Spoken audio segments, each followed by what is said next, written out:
You're listening to Tremendous Leadership with Dr. Tracy Jones.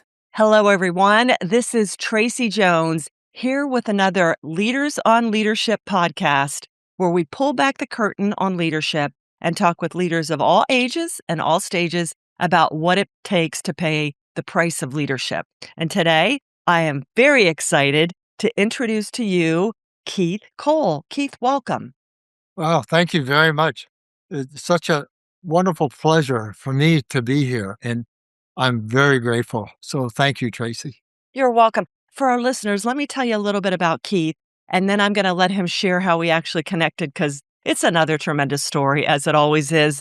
So Keith A. Cole is a Marine Corps Vietnam combat veteran, a retired CPA, an author, a speaker who helps people understand the hidden costs of trauma, chronic pressure, and self-reliance.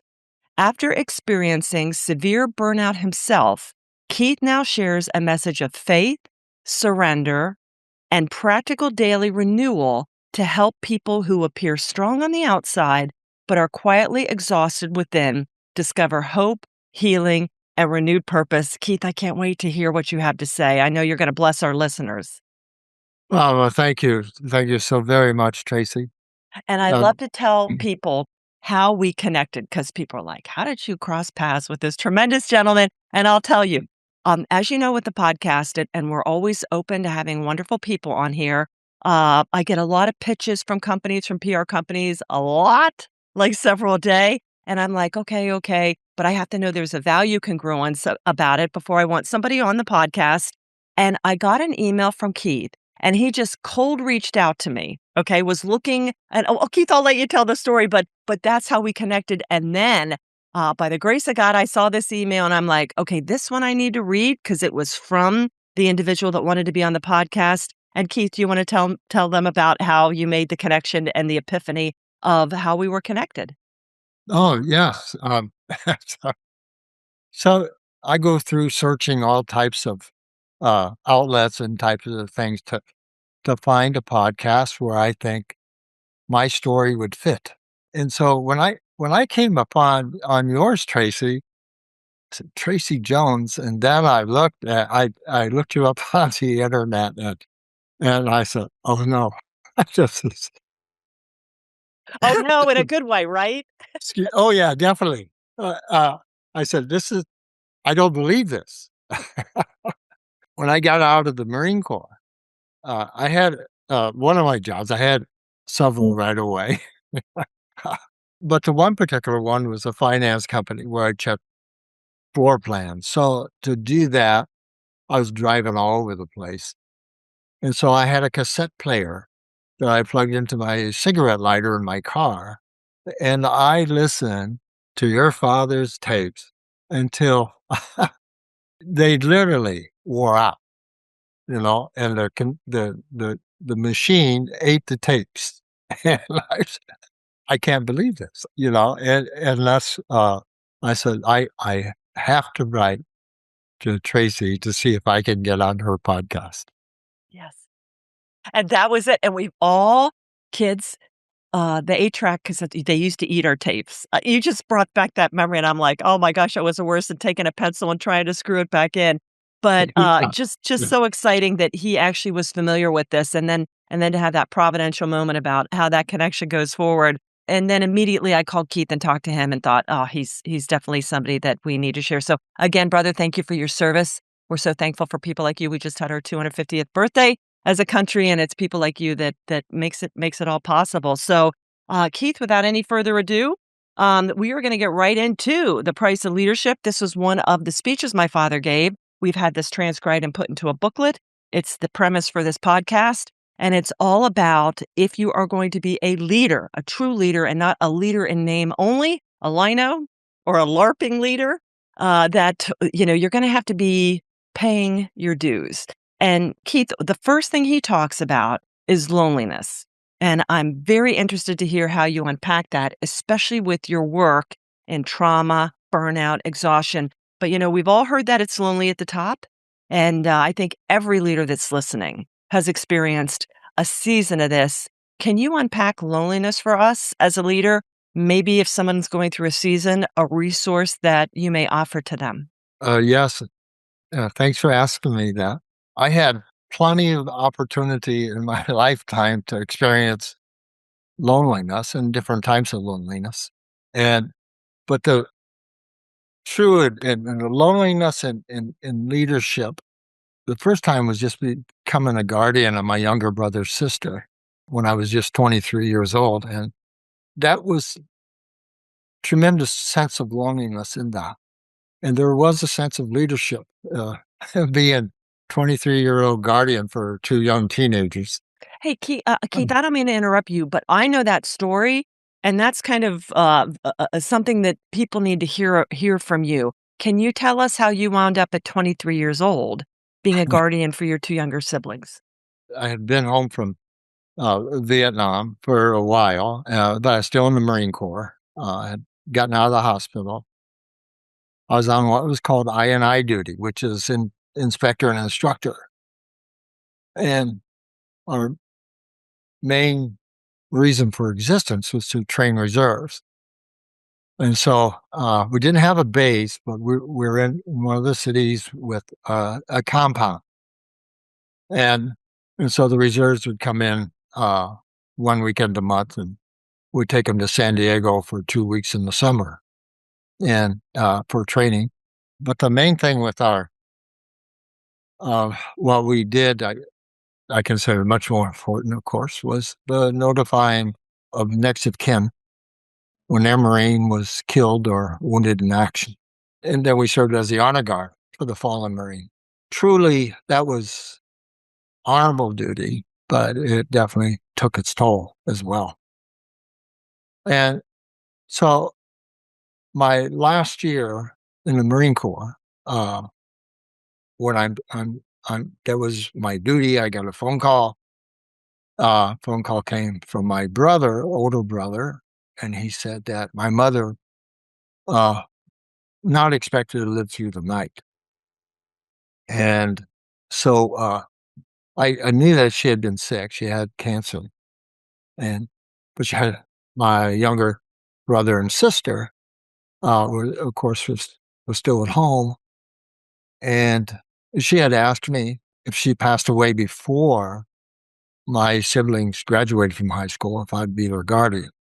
And I said, of course I will. I'll do that, not knowing Yeah. what I was in for. But so after her funeral, then I went back to duty. I requested from Marine Corps headquarters to be discharged to be the guardian of my younger brother and sister. They approved it. I was discharged from the Marines, and I became the guardian of two young teenagers. And your father had already passed, correct? My dad died when I was in high school. Yeah. So this is another special type of loneliness with being basically an orphan as a young person, and it's unsettling enough when it happens to you in your 40s, 50s, 60s, 70s, but to be that young and have it. Um, Yeah. yeah, that was a very difficult time in my life when that happened. So I just wanted to set that up for the listeners that you were well acquainted with loneliness from an early age. So Keith, please go on with how you want to thread that into your seasons of loneliness. Yeah, of course, when my dad died, I was a senior. I had just started. It was the first half of the senior year, and so at that particular time, I had every intention of becoming a Methodist minister. But at that time, then I totally lost, kind of lost it. I became very rebellious when my dad died. He was a railroader, very strong man, and so it couldn't have been his fault. And of course, I blamed God, and I became very, very selfish with my grief, but mostly anger, probably as much or more than grief. And so instead of going into ministry, I went into the Marine Corps. There was a sense of loneliness in that as well, of through grieving while I'm still at home, because I totally ignored anybody else that was around me. I had no concern for my younger brother and sister's loss of their dad, or my mother for the loss of her husband. It was total selfish. And so that was a loneliness that I helped to build as well. But the real loneliness, I think, in a leadership position that I had then was as later on, after the Marines and after being a guardian, I finally got into college and I worked part-time, went to school full-time sometimes. And sometimes I was working full-time and going to school part-time. And so it took me a very long time to get through that. But I had actually, even before I started college, I had learned how to do income taxes, and I really liked that. And I thought, "Oh, okay, I will become a CPA, an accountant, and then a CPA." And so as I'm struggling through college and and all that, and so finally I get through. I became a CPA, and then I had, of course, by this time I've had a lot of experience of doing accounting and taxes, and so it's after some public accounting, a little bit of it, and doing some auditing and that type of thing. And then got into other jobs as controller and CFO, and but I always had self-employment going on at the same time. I did all this other stuff, Hmm. and that was primarily doing taxes, and I really enjoyed that, and I was good at it. And so I thought, I want to do this as a self-employed individual. I want to have my own CPA practice. And so, being the tough guy that I thought I was, it was, different issues would come up, and yeah, that's no problem. Just work a little harder, push a little more, and get through it. And that's what I did basically through my accounting practice. And as I hired employees, but at the end of the day, all that responsibility was mine. When others may be doing income taxes, but it didn't go anywhere until I looked at it, until I saw it, because I knew that I had that responsibility. Um, it's the same thing as making a decision, whether I'm making it for the employee or if I'm making it for the client. If I'm making a decision on how something's going to handle tax-wise or their financial report, that responsibility ended with me. And not that I couldn't have perhaps shared part of that, but that just wasn't the way I was made to do. That was my business. Those were my clients, and it's my responsibility. And constantly I'd push through that with that responsibility. Kind of like I think it was President Truman said the buck stops here, and I took that to heart. Yeah, it was your identity too, you know? Oh, absolutely is my identity. I think every business owner knows that. Even if you're not, what we do becomes so much of who we are. So, yeah. Actually, Wow. that's for sure. Excellent. Yeah, and what a time. I mean, you talk about that. So for leaders out there, and you know what? I was just coaching senior leaders, not the top. Well, the top CEO was in there too, and that was one of the thing about it. Give your leader grace because they are dealing with pressures that you don't know about, and they're what is it? The higher up the flagpole you go, the more you're behind. People are snapping at. And so I tell people it's the nature of how things are set up. And yes, you want support, you can have all the support, but you still cannot escape the fact of just by virtue of the fact that your name's on it and you sign the paychecks and your social security number is tied to the EIN. So it all falls with you. And then in addition to loneliness, something you're very well acquainted with is weariness. And my father always said to me, Tracy, you're going to always be surrounded by people that do not do what you ask them to do, and you're gonna have some that do more. But it's, this well-oiled machine thing is fabulous. It's what we strive for, but, it's tiring following up, doing more than you're supposed to, and then there's seasons of delight where everything's clicking and you got it made. But can you talk to us about weariness and how you Oh, yeah? combat that and what that costs people if they don't deal with it? Sure. So, again, the weariness that I have experienced was from the time I was a 18-year-old Marine and, all the way up through self-employment. So, I think some as a Marine that I just kept going, um, regardless. Mm. So, you're being dependent upon, the Marine next to you, and, the dependency goes back and forth, and, especially if you're in a, combat situation and people are shooting at you and you're shooting back, that becomes quite weary. But but after that, and then weary them with being a guardian of the 2 teenagers was constant weariness, Mm. because in that situation, I had no idea what I was doing.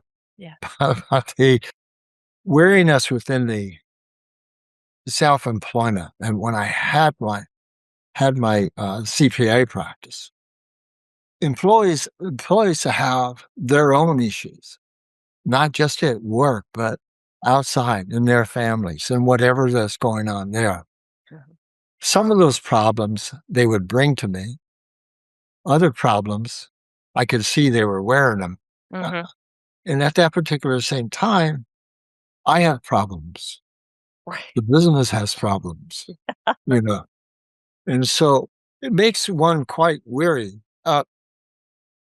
My wife then was also became self-employed. And my wife is considerably smarter than me. She had no problem to telling me when she was feeling weariness over a particular situation in her business, with a client or with anybody else or anything else. And to me, I kept it to myself. I kept all the issues and all the problems strictly on me. And I wouldn't mention any of that to my wife for her assistance, where she probably could have helped me very well. But if I did that, I'd be weak. I was a United States Marine. So once a Marine, always a Marine. And yeah, I'm not showing 1 ounce of weakness to my wife or to anybody else. Yeah. I am going to push. If it's if there's a weariness, if there's something that's getting me down like that, I'll push harder. Mhm. That's what I learned to do. My dad was a railroader, and he would come home, may have supper with the family, but then he went off someplace else for a part-time job somewhere. Oh, He had 9 kids. I guess he had to do that. But that type of ethic that he had, some nights he'd have to get up. He was a section hand foreman, so they worked on the track. If there's a train coming, he was out there, we lived in Ohio, so there were snowy days, and he would be out there, cleaning the switches sometime at midnight or early morning. But that was the type of work ethic, that he had. And then, to top that off, the United States Marine Corps, there was no question about it that I'm going to push when things got tough.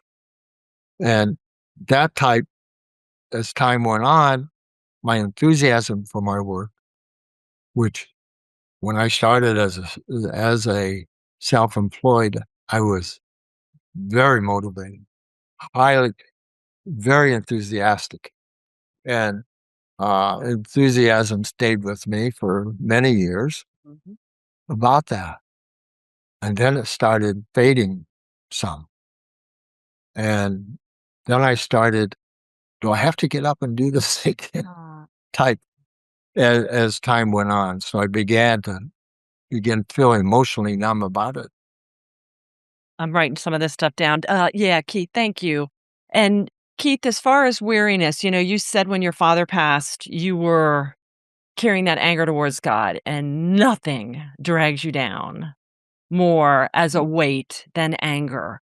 When did you we'll go to abandonment next, and abandonment isn't walking away from something bad, abandonment, or something good. Abandonment in my father's sense was getting very hyper-focused on what you're here to do and what is holding you back. And obviously, the anger holds us all back. It's an emotion that we feel. God created us with emotions.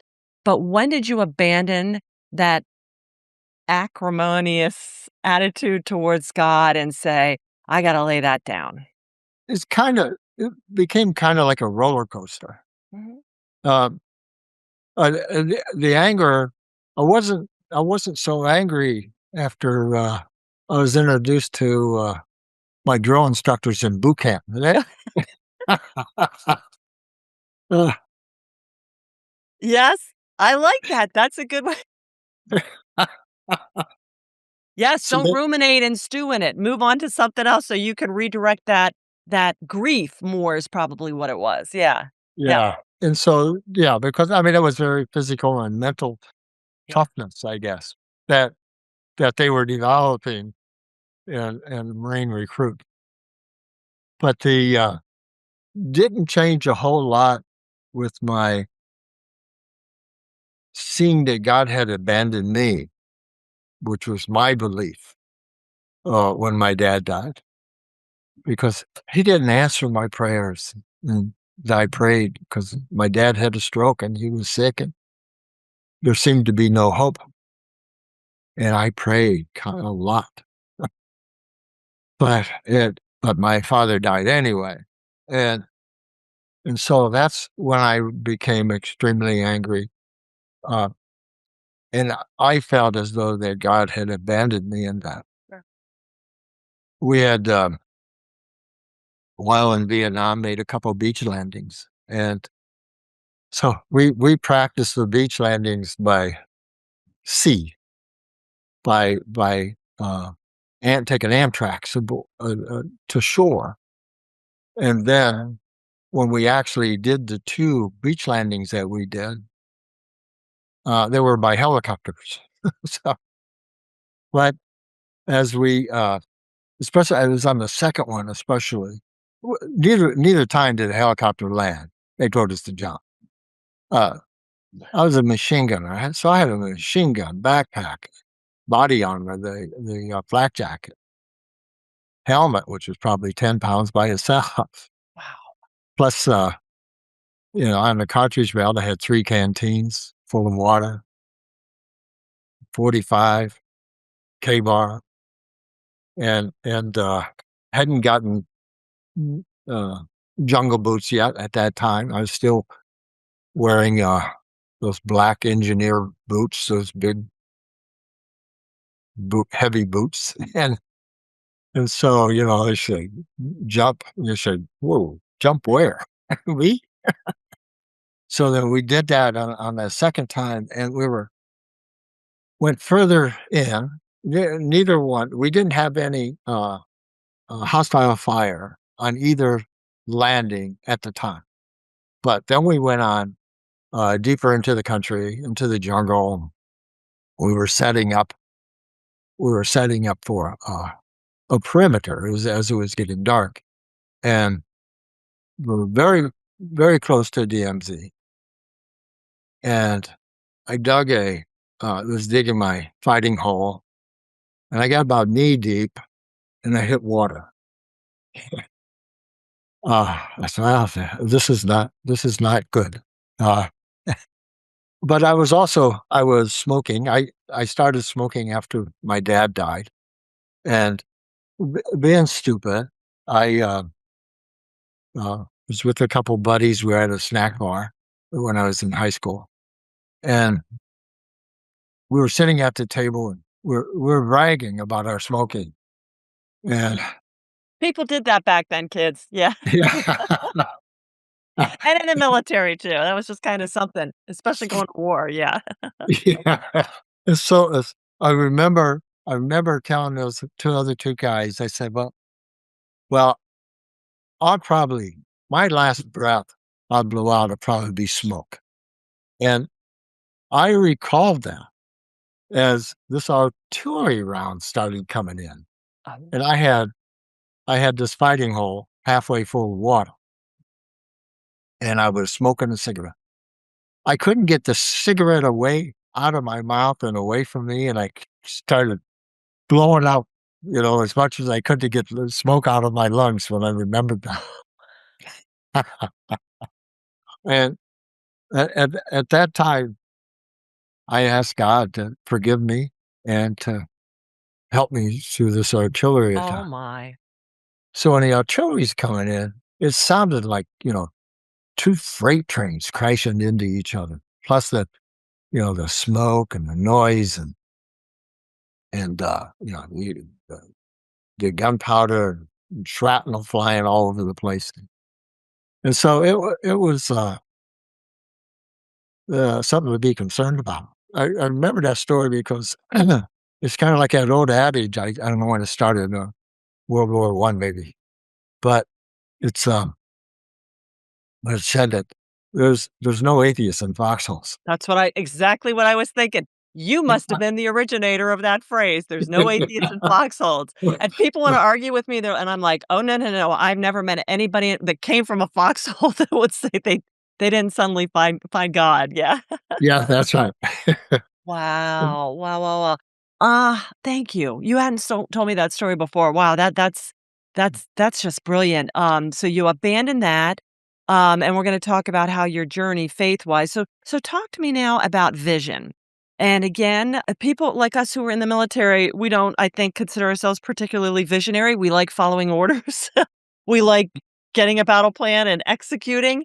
But Charles always said that vision was just seeing what needs to be done and then doing it.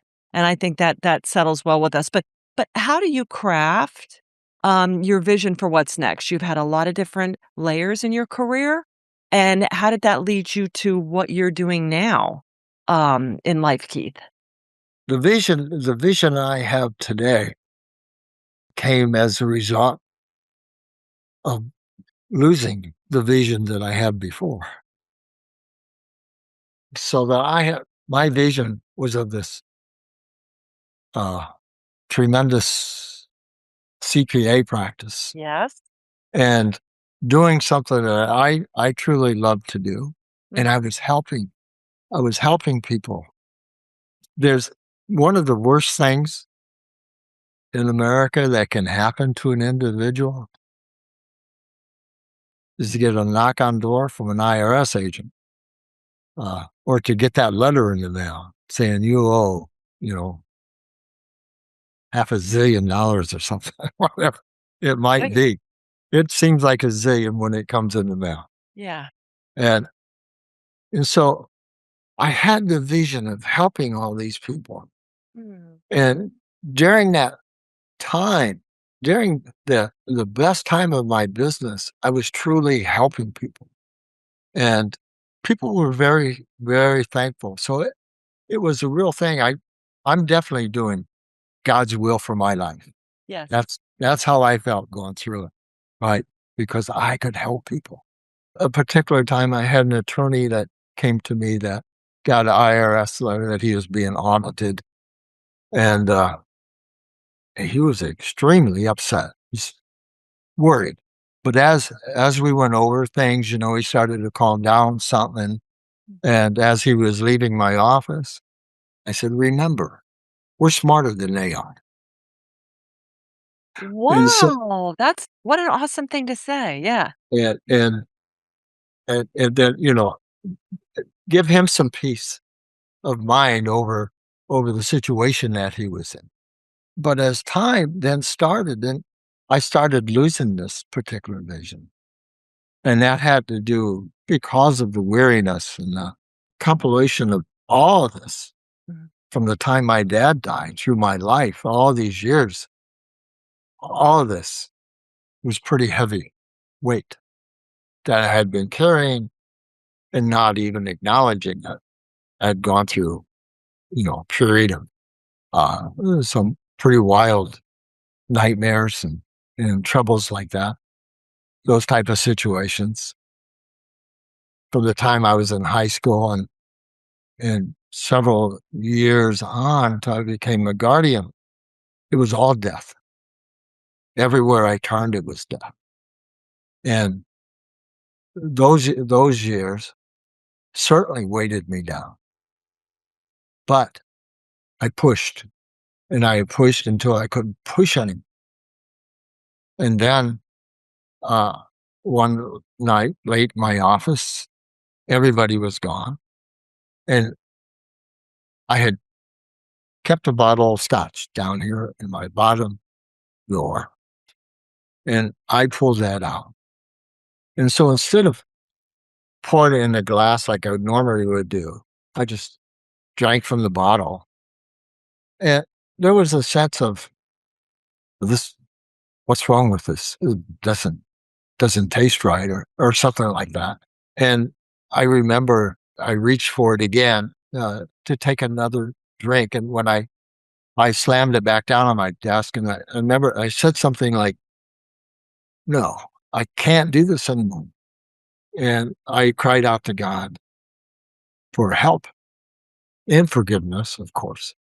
And I spent a considerable amount more time that night with my face in the floor in prayer. And I looked for a way, asking God for a way to move forward. So after that, and I just started writing about my life. What in the world? How did I get here? How did this happen to me? And so when I started writing out, I was actually writing to me so I could get a grip on what had happened. And so as I did that, I realized that, wait a minute, this is helping me. I'm feeling better about some of this. And that's when I also wrote God's recovery plan. So instead of writing about me, I made a fictitious Marine named Kevin Casey. And so when, There we so when I go. did that, so when I did that, all the names were fictitious, but the memories, the pain, and the recovery are all mine. And so the book is not fiction in that way, but fiction in names. Yes. And that's when God gave me a new vision, Oh, because realizing that I wasn't the only uh, person in Vietnam in combat. Actually, there's been a lot of combat since then too, in different areas. But you don't have to be a combat veteran to have trauma in one's life or to burnout. There's so many different things. It's kind of like almost like a smorgasbord, mhm. choose what Of your suffering, a trauma would come from. smorgasbord of suffering. Yeah, right. And so there's plenty of there. So I thought this could probably help a lot of people, and because I know that it's helping me, and it certainly has. And so with that vision, then I started looking uh, at various church groups and organizations. I started looking at veteran organizations. Mhm. Uh, so reaching out, then of course, to get the story known, I looked for podcasts, and I found Tracy. Just unbelievable. And then it's talking about vision and going into this. So, is this where you spend your time and resources? Or are you doing taxes still on the side? Or tell us about your website and where people can find you, Keith, and get these books. Yes. So, of course, they're on Amazon, but also you can go to my website, which is recoverybyfaith.com. Okay. And on there, I do have a blog and a newsletter, and the books are available there. Okay. And there's links to different bookstores, Amazon. The book is Burnout: God's Recovery Plan, and the workbook's inside that. But the book, as you can see, was a 9x6, and so it's kind of hard to write in there. But so I published the workbook along with it, Uh-huh. with And we'll with have the the, links, everybody. For those of you that are driving, don't worry, we'll put these in the show notes so you can find where these are. Yeah. The workbook. Love so it's workbooks. Yes. so the, within the workbook is God's Recovery Plan. There are 8 steps to go through on a daily basis. Now, I'm not suggesting you get up at 3:30 in the morning like my wife and I do, but it's a good place to start your day with. Hmm. Okay. And and so there's the 8 steps. For example, the first one is action. And so action, I always set plans. I always plan my day. I always planned enough in that day that it would take a platoon of Marines to finish. But and then stress out because I didn't get it done. but the, so the difference is I don't write anything in my action plan for the day until I talk to God about it. I Oh. look for guidance, and and normally I'll have uh, 6 different items on there for the day, and in priority, what's most important for me to get done today in the order that they're in. And I'll start with number 1, and as I go through that, if my day ends before I'm done, I know I have done everything possible that I can do today. And I thank God for the work I did get done. Mhm. And don't worry about the other stuff until tomorrow. I love it. And then, of course, there's every one of these 8 steps. One of them happens to be rest, and that's the last one. And I think that's very important too, because rest was not part of my vocabulary in the past. The fact is I'm not talking just about the Sabbath or taking a weekend off, which are both important. But I set my hours for the day on how long I'm going to work, and for that particular day. Plus, I have blockout times during the day Ah. where I'm going to say, okay, I'm going to take 15 minutes here and just relax a moment.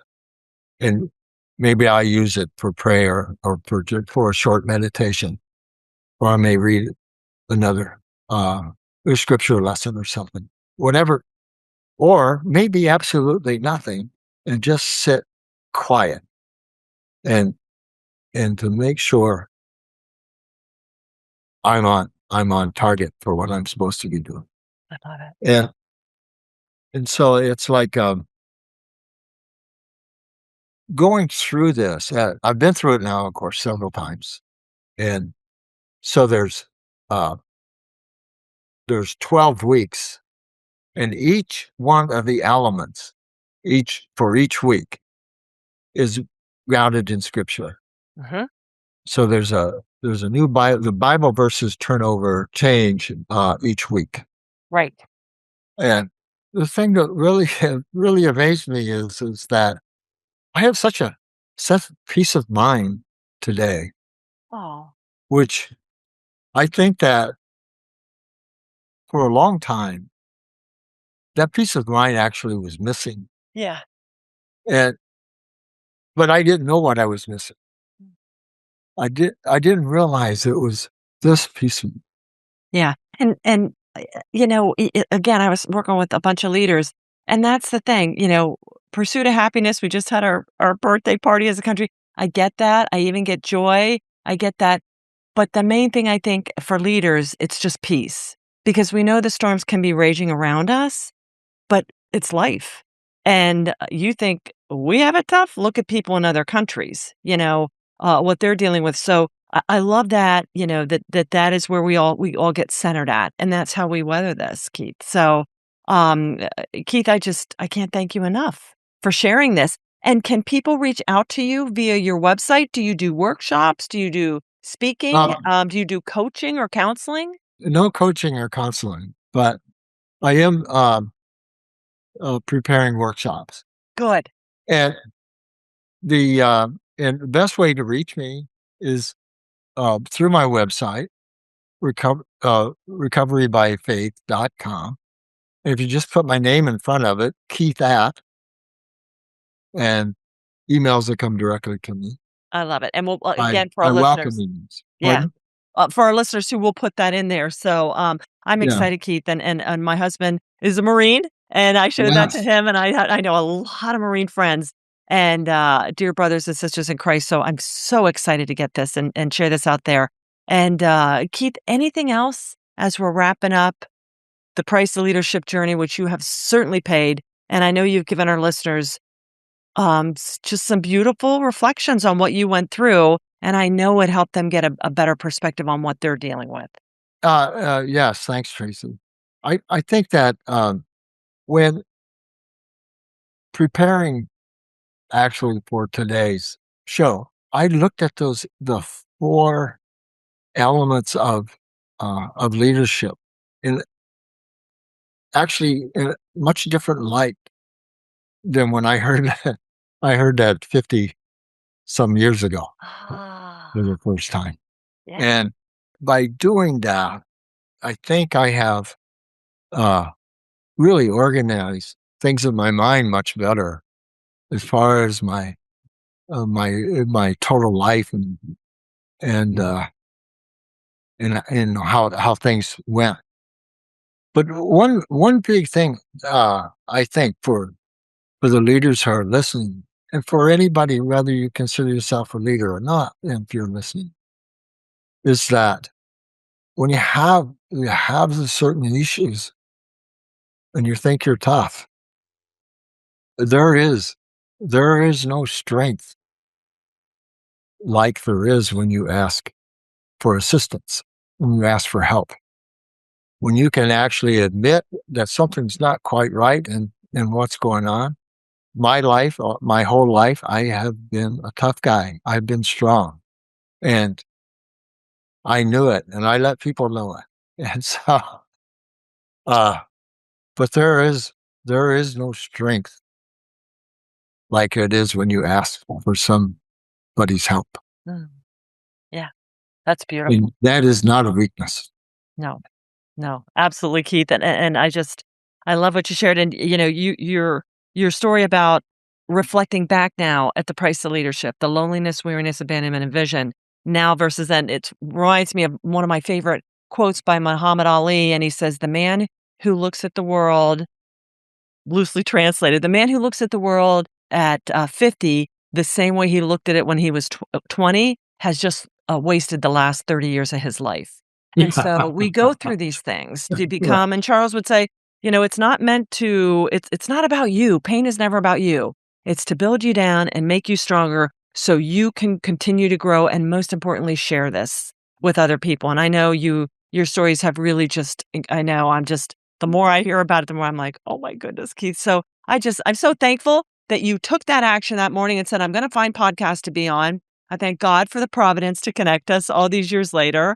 And I know in heaven we're going to be talking about it and saying, look at this, look how we connected. So for our listeners out there, again, if you like what you heard, please share this with other people that may be in this season that need to hear this.